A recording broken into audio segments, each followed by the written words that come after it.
Welcome to the Beyond Atheism podcast with me, Nathan Alexander, and my co-host, Todd Tavares. Moving beyond questions of God's existence, this podcast asks what atheists should be doing next in a godless world.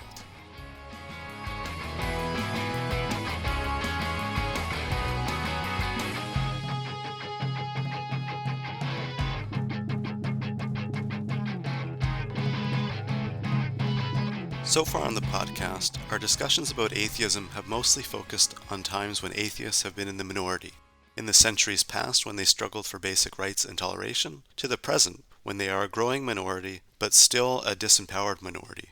But what happens when atheists gain power? This was precisely the situation in the Soviet Union, a communist state led from Moscow that at its peak spanned from Eastern Europe through Central and Eastern Asia, beginning with the Bolshevik Revolution in 1917, and ending with the breakup of the Soviet Union in 1991, the Soviet Union was one of the rare cases of a state led by atheists. To learn more about it, we are excited to be joined today by Dr. Victoria Smolkin, an associate professor of history and Russian, East European, and Eurasian studies at Wesleyan University, and the author of A Sacred Space is Never Empty, A History of Soviet Atheism. Victoria, welcome to the Beyond Atheism podcast. Thank you so much for having me. Pleasure to be here. Maybe we can start just by having you tell us a little bit about your background. So I understand, I guess you were born in the Soviet Union, then at some point you moved to the US. So maybe you can just tell us about that. Sure, yeah. I was born in the Soviet Union, specifically in Kiev, which is the capital of now independent Ukraine, then the Ukrainian Republic of the Soviet Union.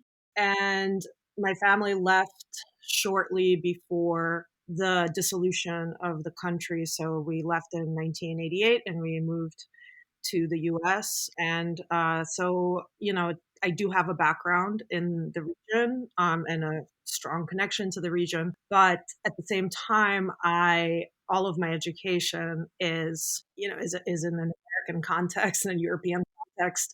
So it's interesting because I have obviously a heritage, a heritage person's relationship to it. But I think it has given me a critical eye, maybe in a way that, it has allowed me to take up topics that I think a native person maybe wouldn't think worth taking up, atheism being perhaps the most obvious one. Were you brought up religious or atheist in Ukraine? No, no, not at all. My family is Jewish ethnically, and I suppose culturally, but I didn't even know that until pretty much when we were getting ready to leave, in my recollection, it was something like, we're moving to America. Why? Because we're Jewish, this kind of thing. Yeah. And then, kind of being like, well, what is that? Like, how does that mean? So, yeah, I mean, I think my family was a very typical kind of urban, upper middle class Soviet Jewish family, and that is very assimilated, 4 or 5 generations removed from anyone who spoke Yiddish or attended synagogue, So this is, it's a kind of, it's a typical story, and you instead believe in, Russian culture and, in secular culture more generally. So I really had no religious upbringing within the family. And then when we moved to the US, because we moved as, we were actually technically refugees that peculiarly enough were religious refugees because we were Jewish. Right. Yeah. And because there was persecution, but it was persecution, I guess, with Jewish people, it's a fine line, but there was persecution, ethnic persecution, that was also could be seen as religious persecution, because there was no outlet for Jewish religious life at all. Very, very narrow kind of spaces where people could be, could practice Jewish, the kind of be with among others doing things within the Jewish faith. I think Kiev had maybe one synagogue. I think there were maybe 30 or 40 in the whole country. So, So yeah, so I think when we moved to the US, we were kind of under the umbrella of this kind of Jewish refugee community, and the American Jewish community took us in. And unlike us, the American Jewish community, which kind of sponsored this Soviet Jewish exodus, was profoundly religious. A lot of them, were conservative Jews, even Hasidic Jews. They, and if at the very least, very kind of culturally kind of practicing Jewish families. And so, I remember very distinctly kind of going to my first Passover Seder, and just being kind of confounded by Right. what Right. was happening, and then, kind of getting this message like, this is what we do, Mhm. So, Yeah. Right. Yeah. Right. so So, that's the religious kind of background that I have. Mm, yeah. mhm. And how much, I mean, that's a wild experience. How much of that experience shaped what you would go on to study? It's hard to say. It's so hard to trace these things because I think the most obvious answer is, well, it didn't really shape anything. I kind of came to this topic from a different direction, and certainly it was not something I was interested in until I went to graduate school and was thinking about big historical questions that did not have satisfactory answers. So it wasn't something that I felt, I wasn't kind of searching for a lost history either of my family or my country or anything like this. I came at it really from a kind of intellectual question or set of questions. To take you back to grad school, then, what was your question? Well, the question began, I mean, as these things do, they kind of turn into a series of questions, but it began in my kind of Soviet historiography seminars, where the way that Soviet studies was shaped, and it was shaped really within a Cold War American context. The study of the Soviet Union was fundamentally connected to and framed by this idea of this kind of totalitarianism framework. And, then everything that comes after is in some ways a revision to that framework, right? Or a kind of I don't know, re-articulation of that framework. But this was, this kind of totalitarianism ostensibly was what made this country and what made the Soviet experiment unique and distinct. And the question, that by definition, there was, totalitarianism means a kind of monopoly over all spheres of life, ostensibly by the state or by the party. And if you think about that, kind of all of what that entails, and you break it down, all competing sources of authority have to be, marginalized and neutralized in order to actually be, a kind of working totalitarian uh, model. And so when I was thinking about, Soviet life, I guess to some degree, as somebody who knows Soviet people and who came from there, this whole totalitarian framework just didn't really make any sense to me because, that's just not that's just not how the Soviet Union was experienced. I mean, outside of the Gulag, right? And not everyone in the Soviet Union was in a Gulag. So it's so I kind of had all these questions about, okay, well, if there are these competing sources of authority, and if communism, according to this model, is like a political religion, right, which is this kind of, or a kind of some kind of an ersatz religion, then what did they do with actual religious institutions and beliefs and practices?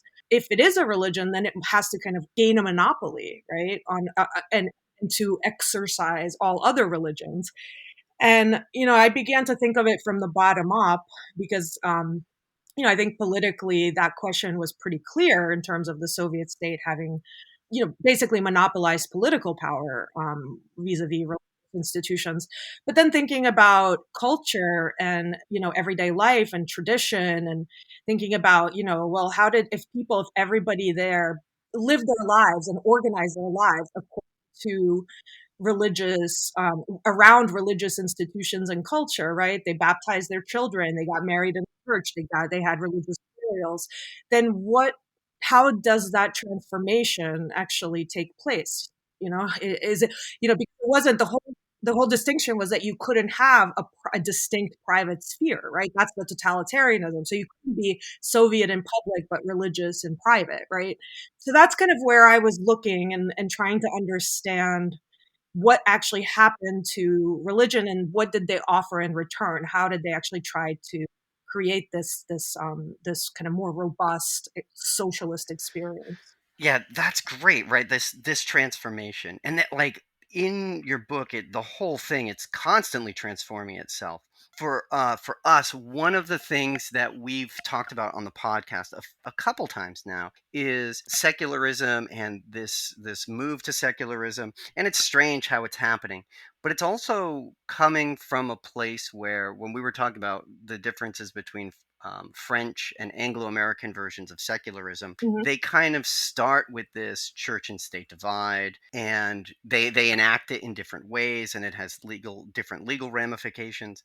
But what existed before the Soviet Union during Imperial Russia is probably very different from the way we conceive it in the sort of industrialized West. What was the relationship between the church and the state in Imperial Russia before the Bolsheviks? And what were if you could just talk a little bit about how that informed that everyday cultural life that the Soviets tried to transform?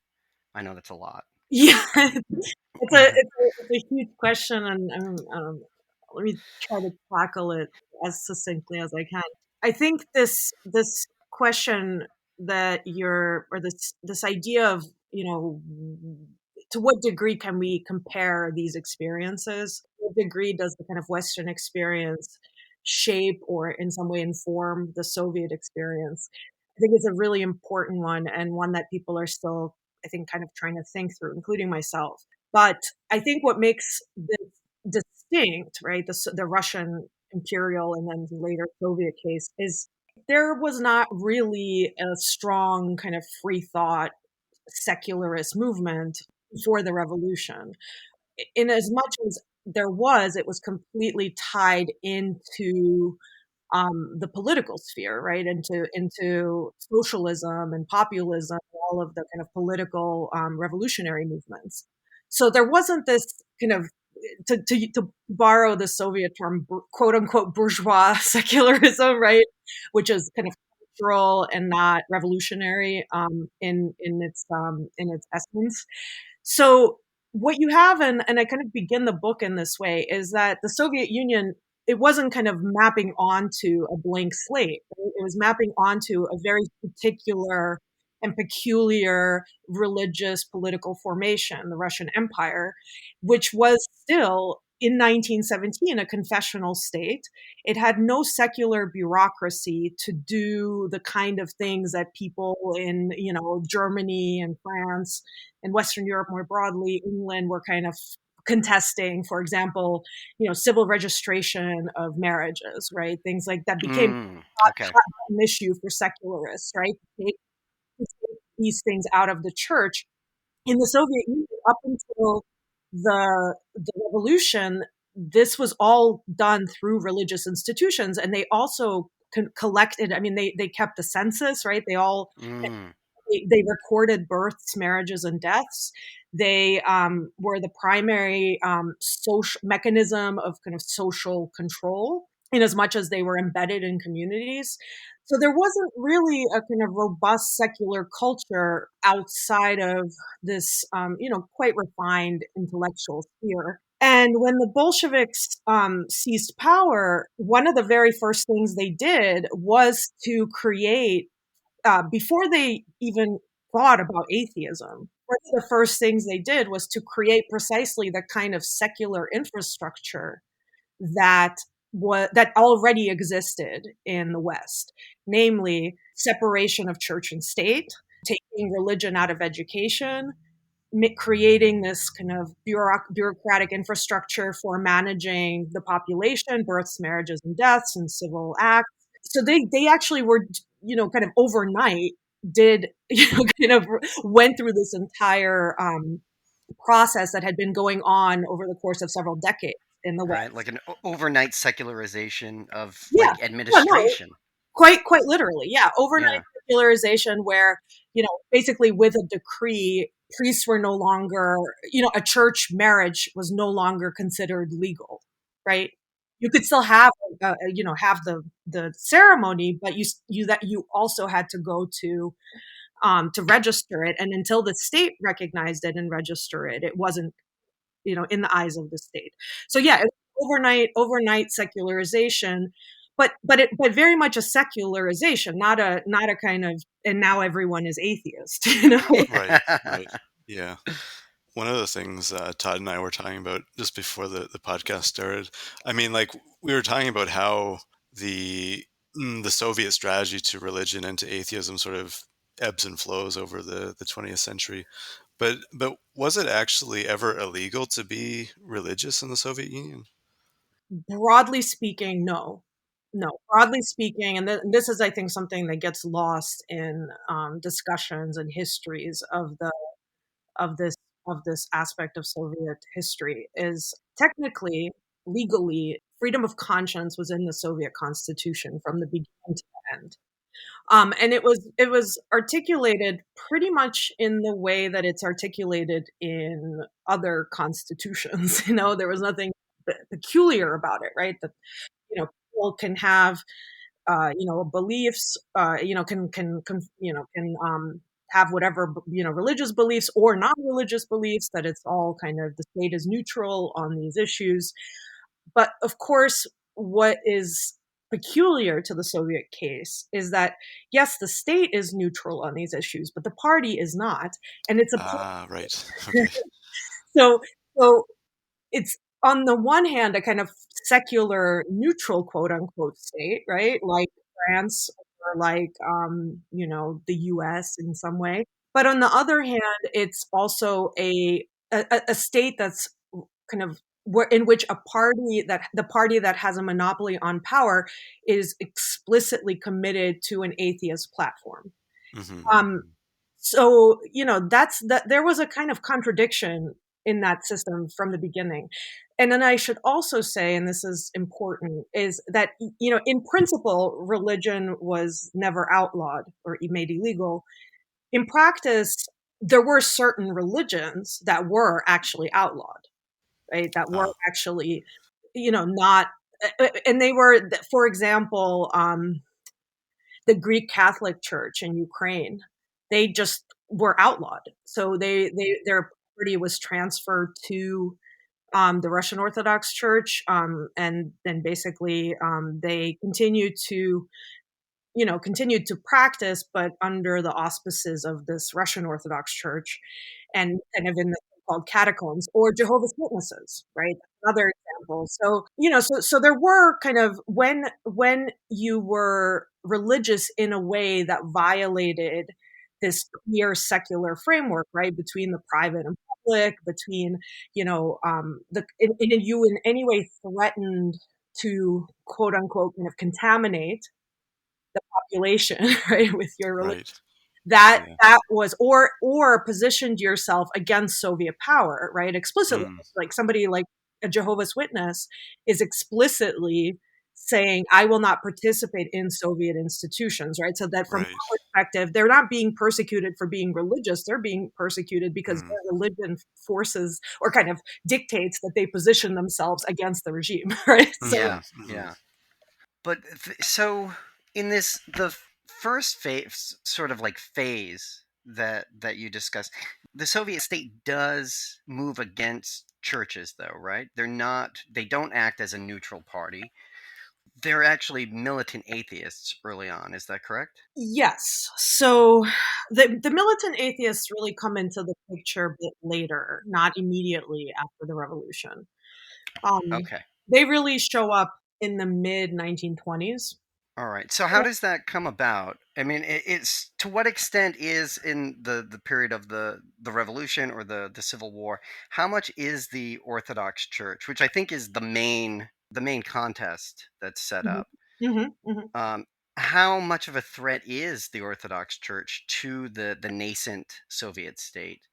Yeah, well, I mean, it's an enormous threat. When the Bolsheviks come to power, I mean, they're basically, they're basically a coup, right, that seizes power, and they're a minority, not just within the Soviet society, but they're a minority, or within the kind of political spectrum, but they're a minority even within the socialists, right? Mm, So right. kind of the most radical sect, right, of the political spectrum seizes power, and what it's facing, right, in its opponents is not basically everyone who is to the right of them, which is pretty much everyone, Right. you know. And Yeah. and all the way to the right, you have the kind of the monarchists, and the church is, kind of moving through that spectrum, but certainly is right leaning, right, because it is a establishment institution. So they found it very threatening. Now, it's worth saying that there were real reformist elements within the church itself. So, the church was not a monolithic structure. There were reactionaries within the church, and there were reformers within the church, just as there are within any religious institution. So there were these modernizing elements within the Orthodox Church, but on the whole, the patriarch of the church, anathemized the Bolshevik regime and basically, dictated the position of Russian Orthodox people vis-a-vis the Bolsheviks. And that's pretty much the majority of the people, right? So it's an incredibly threatening institution in that it can mobilize public opinion against this quite peculiar revolutionary party. And what they discover in the course of the first years is, initially they have kind of much bigger fish to fry, so to speak, right? So they're, basically go from a revolution and seizing power to fighting an all out civil war, against everyone who believed them to be illegitimate. And that civil war continues for 4 years, right? That's what you forget, is if you kind of think of the Civil War as a continuation of the revolution, then the revolution's not really over. And in the course of the Civil War, their policies lead to all sorts of things, famine being one of them. And what they do is they see this as an opportunity to really to deal a blow to the church. And so they say that they're going to sell off the church's property to fund famine relief. And of Wow. course, the church is Hmm. in this Yeah. peculiar, situation, because they can't really argue against famine. Yeah, right. Right. Right. Yeah. But at the same time, they recognize that this is really bad for them, and so the patriarch tries to negotiate that, yes, they'll sell off the property, but let the church be in charge of the process. And of course, the Soviets are not for it. And then they arrest the patriarch. And so it's over these issues of power and autonomy that the church really becomes much more clearly a kind of opponent to the regime. And more importantly, an opponent that the Bolsheviks take seriously, because initially they don't really take it that seriously. They kind of think that the church will kind of take care of itself, since it no longer has a kind of imperial regime to support it, right? And so that's where, and it's when the church kind of puts up a fight or tries to maintain some kind of autonomy, and not only that, but mobilizes local communities, right, to against the Bolsheviks, right, who are coming and trying to seize their religious property. This this means that their power is political, right? They have actual political power that I think the Bolsheviks had not really recognized. And if they recognize that, then they become a real political enemy. And so that does not happen until the kind of early 20s, and then they start this kind of two-pronged fight against the church. On the one hand, much stricter administrative and juridical measures, right, to contain them. What basically setting up what they can and can't do. And then the other is bringing in atheism, right? So kind of rolling out a major propaganda campaign to explain to the masses why they should not follow the church. It's interesting just because, I mean, just sort of what you were mentioning before earlier about the question about totalitarianism. And I mean, it definitely wasn't the case that the Soviets could just sort of snap their fingers and everyone's an atheist. I mean, they really sort of had to struggle to try and convince the population, and usually not completely successfully. Maybe you can just talk about like how, like what strategies they use to try and convince people of to become atheists, I guess. Sure, yeah. That's a great question. And it is remarkable to me that there is this kind of latent and not really articulated perception that the Bolsheviks seized power and snapped their fingers and everyone's Hmm. an atheist. I think there Right. is actually this it's just kind of an assumed part of the package, and that in a way was what I was trying to write against, because but if it's a bit absurd to even think about this, if you think about it as a kind of as an historian, right? If I walk into my town and declare myself mayor and I have, five of my friends, Right. it doesn't really, you will be taken to the madhouse, right? That so Hmm. so it's not that things just don't work like that. You don't just Yeah. seize Yeah. power and transform an entire population, Hmm. Hmm. without a long and protracted struggle. And so this struggle, that's what I'm trying to map in the book, and it goes on for decades. But the first stages, where they're kind of trying to articulate what it means to be atheist and why it's important for Soviet people in particular to be atheist rather than religious, and how that's connected to the larger communist project, right? They have to actually explain this to people, because it's by no Mhm. means clear to a Yeah. person why, if they don't have a problem with Bolshevism in power, why that should mean that they can't baptize their child, Right. right? Yeah. Like, that's actually by no means obvious. And these Hmm. people are Hmm. not at all versed in Marxism or Marxism Leninism. So this all has to be made explicit, articulated, and then inculcated, right? And the way that this is done is, of course, in part through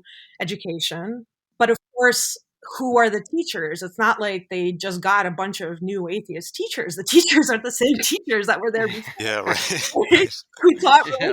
And so this is the thing that I think somehow gets lost in all of this is, and these teachers don't really know what it is that they're supposed to be teaching. What does it mean to teach Mm. atheism, right? Yeah. Right. And Yeah. so instead, they just basically don't do anything, right? They just take religion out of the curriculum, but they don't kind of do atheist propaganda in school in any way. So then atheist propaganda becomes really the purview of, for lack of a better term here, these kind of civil society organizations, but they're not, maybe social organizations is a better way of putting it, like the League of Militant Godless, right? So it becomes kind of the purview of enthusiast societies that come together, to hold events, to, educate people in readers clubs, and to have anti Easter parades, right? And these kinds of, and something I talk about in the book, the most kind of, let's say, the least distasteful of these tactics, was and the least kind of, let's say, socially problematic, because nobody liked the Easter parades, or anti-Christmas parades. Um, was scientific enlightenment, right? Because they kind of adopt this enlightenment narrative in which the world is wonderful, is full of wonder already, right? There need to be miracles, because if you actually think about the world and how it works, and astronomy and physics, it's already this kind of wondrous, wonderful place. And this is the kind of the new narrative, and they're saying, and not only that, it's science that's aligned with progress. And if we want this country to be modern and progressive, then we need to embrace the scientific worldview. And if you look at the church, it's always been against science, against progress, against, it's always supported the forces of reaction. So then you have morality plays about Giordano Bruno and, Galileo, and all this this kind of conflict, this kind of, you know, conflict between science and religion over the century, to try to communicate to people the basic message that to be progressive and to be modern and to be enlightened is to be atheist. Mm. So that's neat. It sounds like they at first outsourced it to, I like how you put it, enthusiasts. And but then the thing that stands out with the idea of science and progress, that's not necessarily communistic or socialist. Just tying it to progress, you can do that. That's a bourgeois narrative as well, right? Science Yeah. is progress. Right. Well, and Yeah. that's the thing is they actually, if you think about who these early enthusiasts are, they are really kind of, I mean, they are Yeah. bourgeois, right? Oh, right. And they are actually, they're committed socialists, but they're kind of, they believe in enlightenment, right? They believe in science, they believe in progress, and I don't think that in a way, the Soviet project is a variant of this narrative. It's not that it's something other than the liberal progressive modern project. It's just, so I think it's within this kind of broader story of modernity, and it's conveying that. It's just that it's also conveying two other aspects. One, that these reactionary institutions have always stood in our way, and and therefore we have to overcome them. And two, that actually this isn't just about kind of being enlightened, that actually the political project itself hinges on the success of our kind of transcending this backwardness. So it's not a private matter now, it's a public and a political matter, what kind of worldview you have. Right. Okay. So that adds a new dynamic to it that feels different than like the American phenomenon. But Hmm. so during this time, this in this earlier part, this goes through the 20s and up through the Great Patriotic War, World War II. Is the state still seizing lands? Are they shutting down religious institutions? Is there an explicit state-led legal or extra-legal action Yeah. that's militating against them?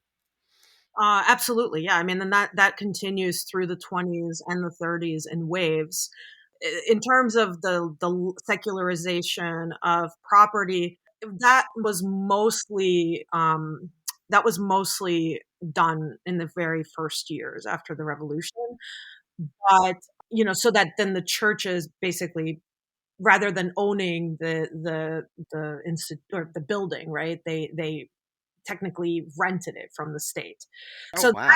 that had already happened, very Yeah. early on.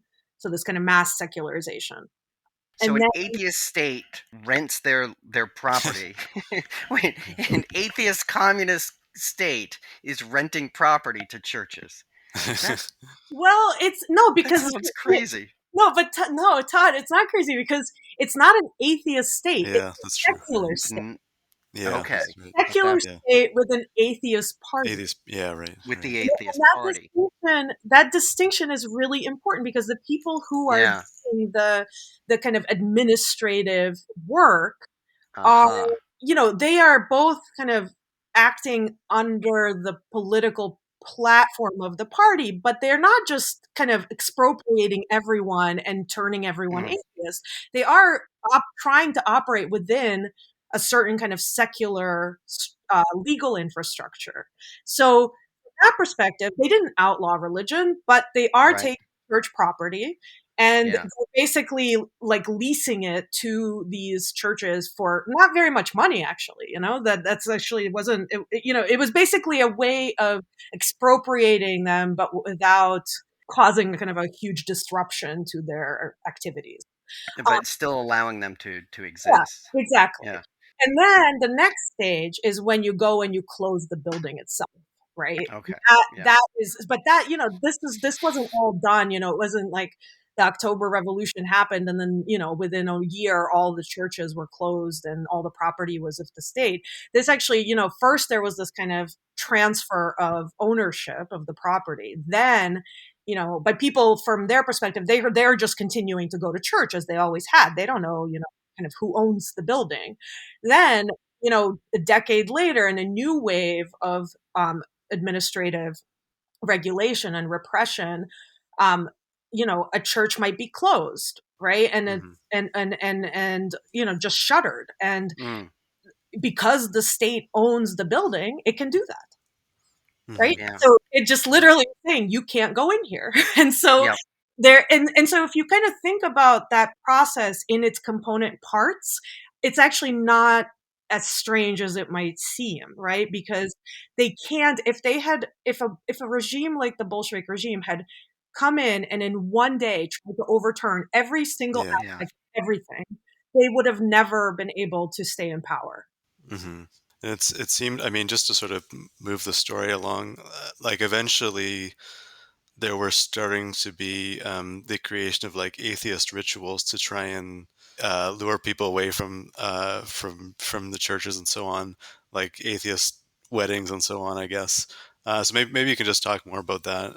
Sure. Yeah. Yeah.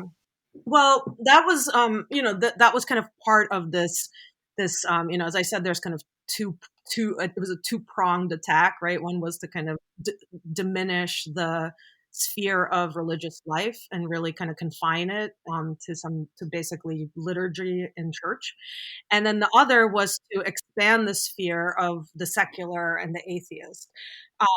And to kind of create a kind of secular atheist culture, including this was the first wave of this was in the late 20s and 30s, these what they called red rituals, right? So red weddings, red baptisms, red funerals, and in that period, that this really was not something, again, it was really the purview of a kind of group of activists and enthusiasts, and was not widely practiced at all, but it was widely publicized, right? Because these enthusiasts had a monopoly on the press, right? So Right. and also were executing the party line, so to speak, right?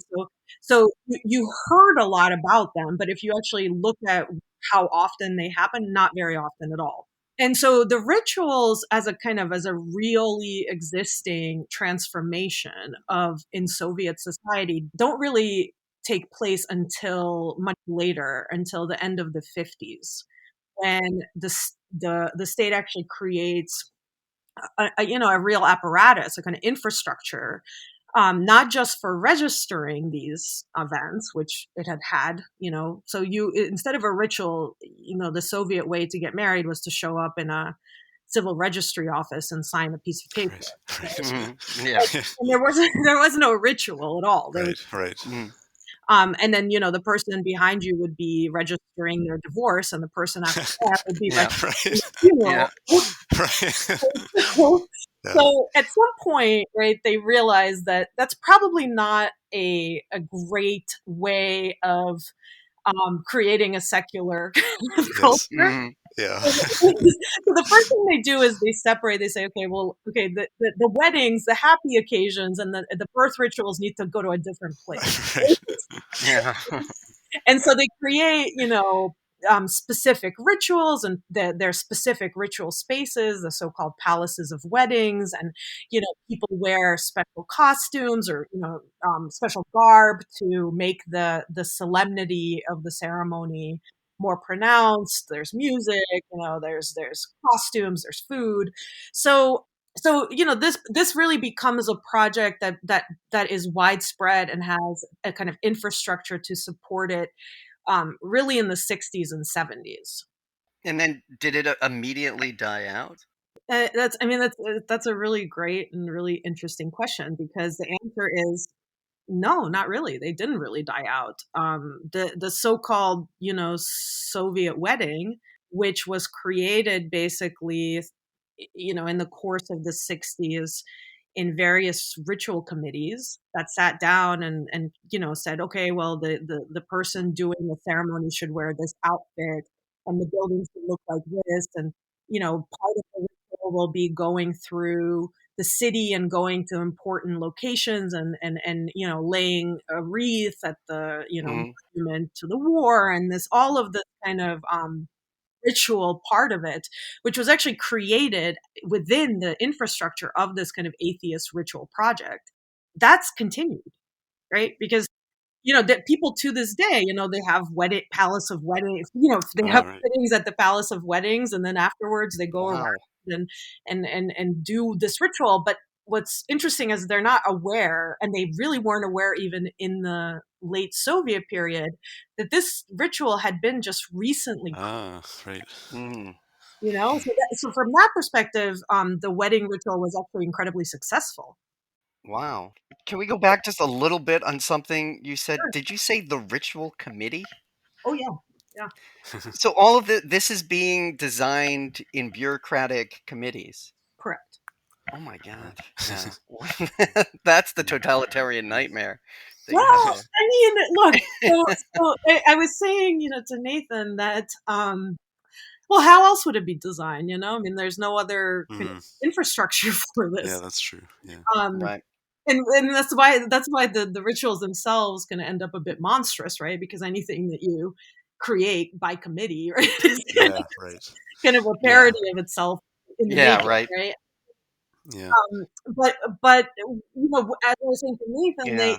when this project returned, unlike the early Soviet period when it's really kind of in these extra governmental institutions like the League of Militant Godless, right, which is nominally not part of the party or the state, it's a social institution or a civic organization. When this comes back, the ritual committees are actually within state structures, right? So it's actually Hmm. the Ministry of Justice, for example, that forms a committee to create a Soviet wedding ritual because Wow. the Yeah. civil office that registers the weddings is in under the Ministry of Justice, right? So it's this kind of peculiar thing. And then, and of course there's variety because in Ukraine, for example, they actually, that for there, this problem, the kind of religious question or the religious problem is so acute, much more so than in Russia because it's on a border, it's a border area. It has much higher rates of religion. There, they actually form a committee within the government structure, kind of an ad hoc committee, right? That whose only purview is to work on this. Do we have any idea about I mean, how successful the atheist campaign was over the course of the Soviet Union? I mean, in terms of the actual numbers of believers and atheists, do we know about that? Well, it depends really on how you define success. Um, Hmm. you know, Right. Yes. it, Right. I guess let's say from the Soviet perspective, I guess. yeah, I mean, so there's kind of two definitions of success that we can go by, even from the Soviet perspective. One is, the kind of secular, did Soviet society secularize or did it become secularized? Meaning, did religion become essentially a private affair with most people not seeing it as a central guiding principle of their life or a central component of their life? I think from that perspective, you could say, yes, Soviet society by the 70s and 80s, and I talk about this in the book, that's kind of where the book ends up, is largely indifferent to religious questions in as much as there's a commitment to the kind of cultural aspects, but for the most part, a lot of people, and I'm not talking here again, of course it's such a huge country so it's hard to generalize, I'm not talking about religious dissidents, for example, right, who were completely committed to their religion and became even more so in the late Soviet period. But in the aggregate, right, most people were just not, this just was no longer a central part of their worldview and their interests. On the other hand, so that's one way of kind of measuring it. So, how many people were religious? Well, depending on if you are asking about belief in God, it would be one figure. If you're, maybe 20%. If you're asking, how many people baptize their children, you would get a higher figure depending on where you are and what region you're in. But again, probably it could be in some places as high as 80%, right? And in other places it could be 30%. So funerals, still up until quite late were largely, religious in some form.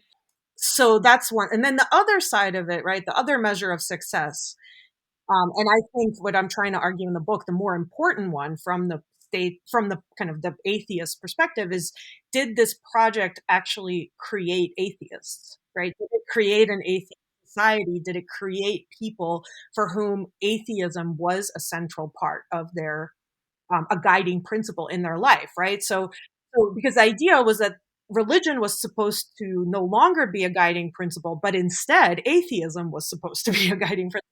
So they did manage to make it so that, or not, I don't want to say they did because that gives too much agency, I think, but it was the case that religion was no longer a guiding principle. But at the same time, atheism did not fill its place, right? It didn't actually come to occupy that role. And so, from that perspective, I think the atheist project absolutely failed. You didn't have kind of people with firm atheist convictions proselytizing atheism to their friends and neighbors, right? I mean, this was Yeah. not, that Yeah. that would have been success. Mm. Yeah, that's true. There's so much. There's still so much, and we need to kind of get to the wrapping up. The other things that fascinated me are were about things like rapprochement, how they reconnect with the church during the Second World War, how the bureaucrats, the atheists were basically bureaucrats. The oh basically, I just want to beg people to read the book because it's fascinating. Is that fair to Yeah. do? Or just have you talk for a few more Yeah. hours? No, Yeah. I don't think that's the preferable option for anyone. Oh, darn it. All right. This has really changed my perspective on a lot about the Soviet Union and about processes of secularization. Well, can I ask Because you on then, the one maybe, hand, yeah, go. I was, because I think that's maybe I had this sense, after kind of talking through and answering the questions, that it's some, in some fundamental way, was a departure from how you understood it. Like, it kind of there seemed to come a point when you were like, huh, okay, that's not. yeah.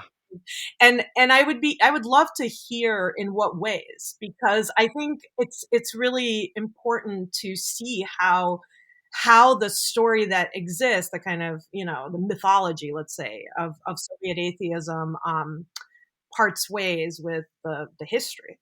Well, I mean, it is weird because I think we are of a different generation, like people who have memories of the Soviet Union and how it was presented in the U.S. versus people who have no concept of it. One of the big things that would get beat into your head all the time was that, oh, they're godless communists.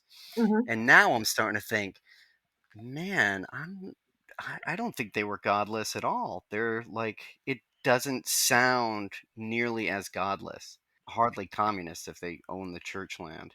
Right, right. Like they don't like certainly the population. If you're talking about the party, they have an atheist platform, whether or not it's enacted or means anything. But certainly, like, would it be fair to call the Russian people of that time godless? Well, in the entire Soviet Union, I would say the answer is no. They were not godless or communists. And certainly, if you kind of look at the ideological vision of the ideological apparatus of the party, right? That was the goal, right? Was to have people with firm communist atheist conviction, right? That was the idea. And I talk about this in the book at the end when I talk about, this kind of project that emerges in the 70s of the socialist way of life, right? Which is supposed to be this kind of, cultivate a kind of complete picture with, socialism or communism and atheism at its center, that excludes all competing, and contradictory elements. So that, from that perspective, that was certainly the goal of the people whose job it was to do this work.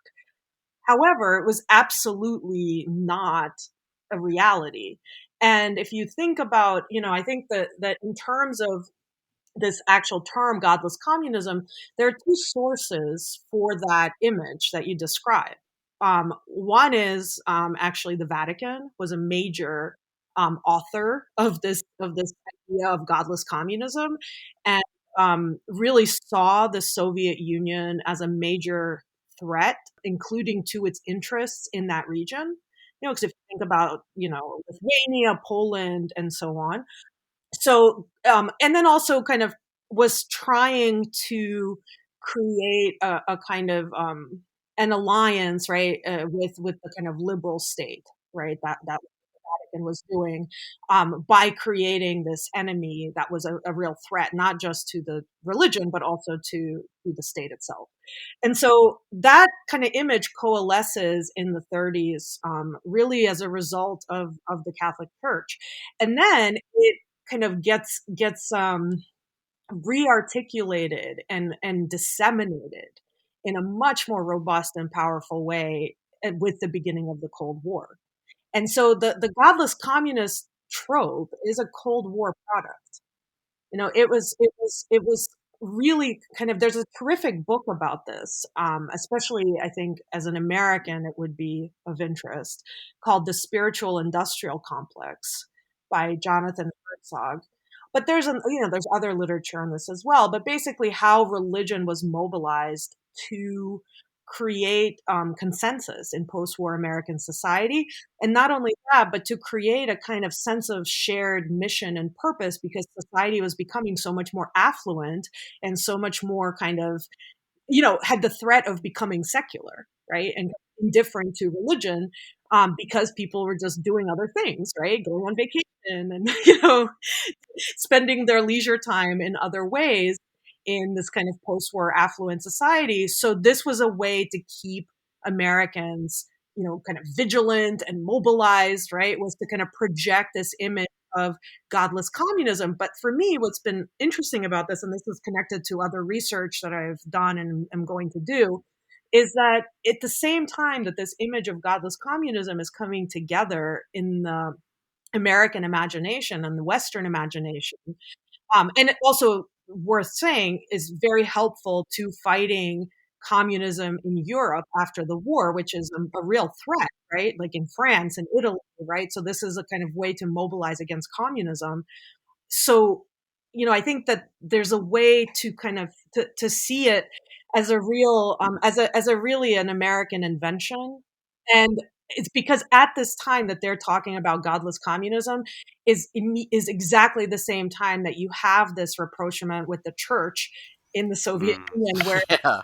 this Yes. regime is actually opening churches, right? They're not closing them, they're opening them. So they go from having about 1,000 to having about 15,000, right, by the end of the Stalin era. So, the godless communist regime is rebuilding and restoring churches, not because they love the church, but because they have managed to neutralize the church as a political opponent and can now use it to their own ends, right? Manage to secularize it, so to speak, right? So I think that the picture is just And much. then use the church to support the regime as it exists. Absolutely, Yeah. absolutely. Because by the after the Stalin era, or after Stalin's kind of rapprochement with the church is there to support the regime, to support the Soviet state, and more importantly, perhaps its most important function was to do counter propaganda abroad, right? To kind of speak out against this narrative of godless atheism, to disrupt this narrative by, for example, joining the World Council of Churches and Wow. making sure that the anti-Soviet decrees don't pass, Wow. by Oh, saying, that's there's clever. no religious repression. Look, we're here. Yeah. Yeah, I think it's definitely, I mean, reading the book and then talking with you now, I mean, it's a lot more complicated, obviously, than I had previously thought. And also just like the overall power of the Soviet state, that they couldn't do whatever they wanted to. I mean, they had to kind of, there was that kind of negotiation, I guess, with the population Yeah, I think to, that's yeah, absolutely yeah. right. That's absolutely right. I think, and I think this idea that really any state can do whatever it wants without negotiating with the population is a kind of a fiction, if not a delusion, right? I mean, you're always dealing with with people who can choose not to go along. I mean, unless unless the Soviet state was literally willing to murder everyone, Right. you know, Yeah. Yes. it had to come to some kind of terms with the population, right? Yeah. And if you've murdered everyone, you're not really, a revolutionary state anymore, because there is that you're not leading anyone anymore. Right. Right. Yeah. So I think this it's not that somehow makes the repression less awful, because the repression was very much there. It just rounds out the picture in a much more complex way to understand how Soviet power actually functioned, right? That it didn't just function through fear and repression. It actually functioned through accommodations, through cutting deals with certain segments of the population, to achieve ends against other segments of the population. That it was a political regime, right? It wasn't just an ideological regime. It wanted to stay in power. It had political objectives, and that forced compromises that maybe seem peculiar if we are only kind of operating on this ideological construct, right, of godless communism. There's so many pieces to this narrative, and there's so much that happens. And we could, like, as soon as you pick a thread, it just keeps leading to something else. It's such a fantastic exploration that it doesn't seem to end in richness. But Ugh. that's really kind of you to say, and I think really nice, as a very rewarding to hear as a scholar, because you do work through this material, and it is so complex and nuanced, and to try to convey that without just getting completely lost in the kind of the anarchy and chaos of history, right, is quite complicated. But I think what I think I'm also hearing from you guys, I mean, you guys are running a Beyond Atheism podcast, and what's interesting is that the Soviet Union, occasionally I look up Soviet atheism on Twitter like once a week or so, Hmm. just to see what how it comes up. Hmm. And if you look it up, I mean, it is every day somebody is making the same argument that, atheism is terrible because of Soviet communism. Yeah, that's It's true. Right. and so, it's used, the kind of Soviet atheist kind of trope, right, is used to discredit, secularism, atheism, free thought, as a kind of immoral and even murderous project. So I think it's not a trivial thing, how people understand the Soviet Union, because that trope is still kind of used to bludgeon, people who, Yeah. Yeah. who are, who want to kind of who identify as Right. secular. Yeah. And buried in this, I found that there's the secular argument, or the secularization that occurs seems to somewhat line up with other forms of secularization where you get progress through urbanization and industrialization. Oh yeah, Todd, I think that to me was one of the biggest revelations of this entire research project, because as I was thinking through it, reading, for example, Hugh MacLeod's book, right, on the 1960s and the religious crisis, in it, which, focuses really on primarily on Great Britain, I'm thinking to myself, okay, following the stories in the 60s and 70s, and really, how different is it? Why is it that there's a religious crisis in the West, but there's a kind of atheist crisis, if you will, in the East, Hmm. right? Yeah. Hmm. That they're Yeah. all panicking because people, Soviet society isn't atheist enough. In the West, Right. because it's Right. not religious enough, and then they think Yeah. everybody's going to become a Soviet atheist.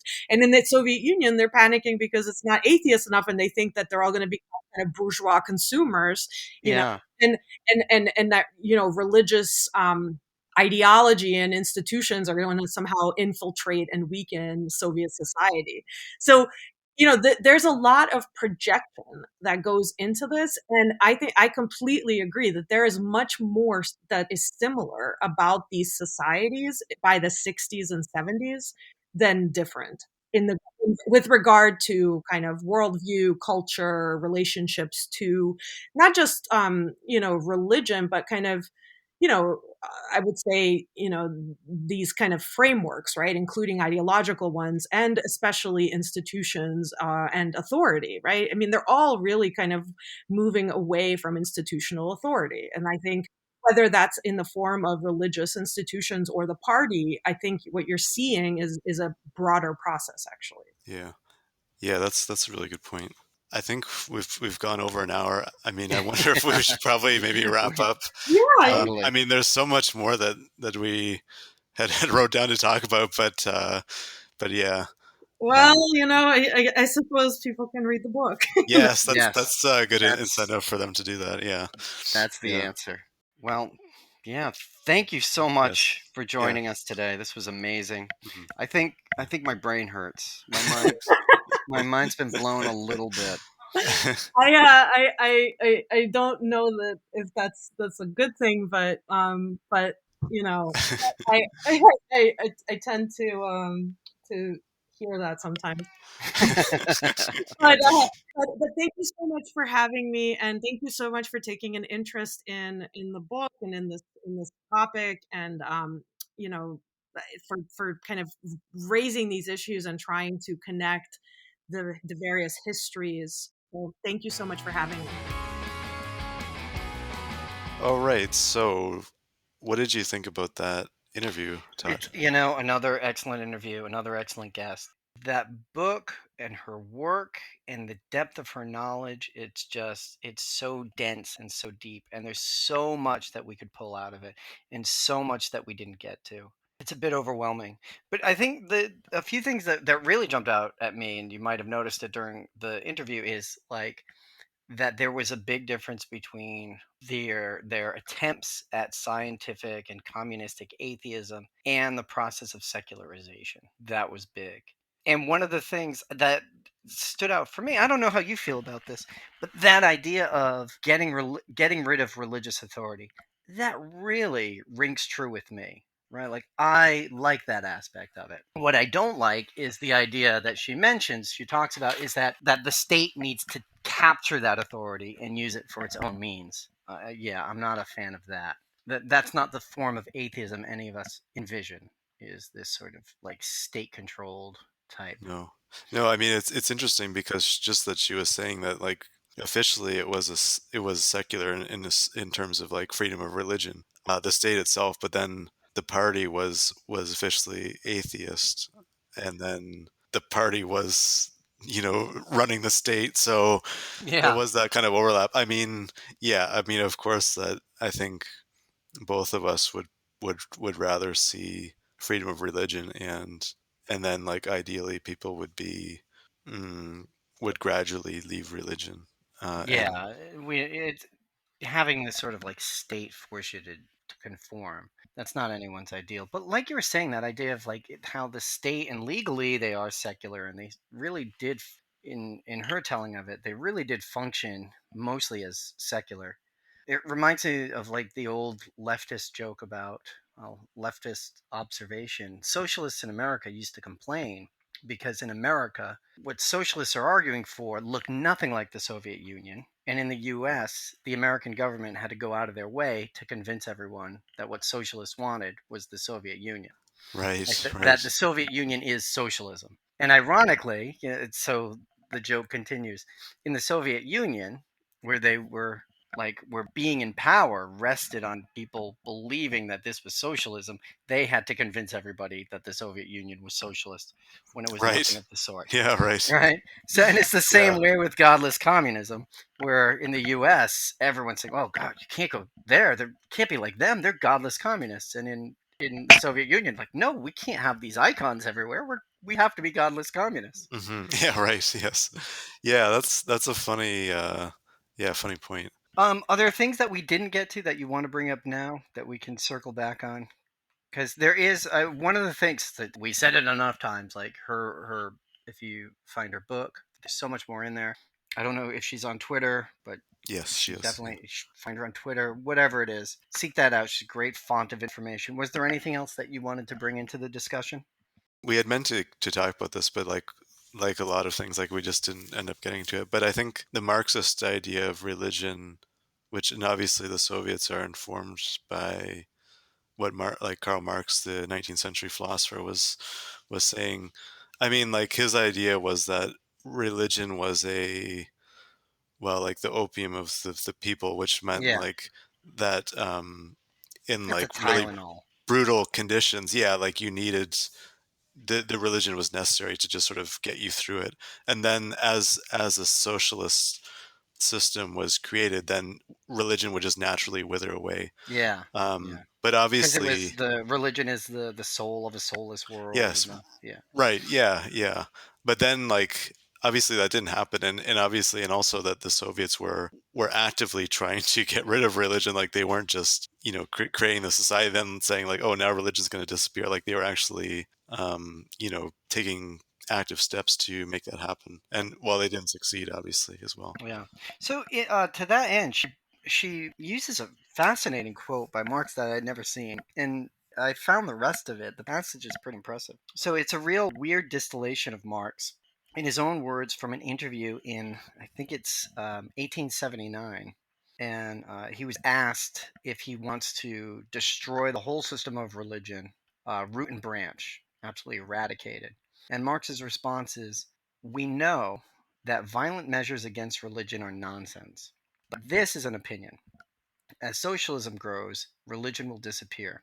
Its disappearance must be done by social development, in which education must play a part." Which is like, it's fascinating in two senses.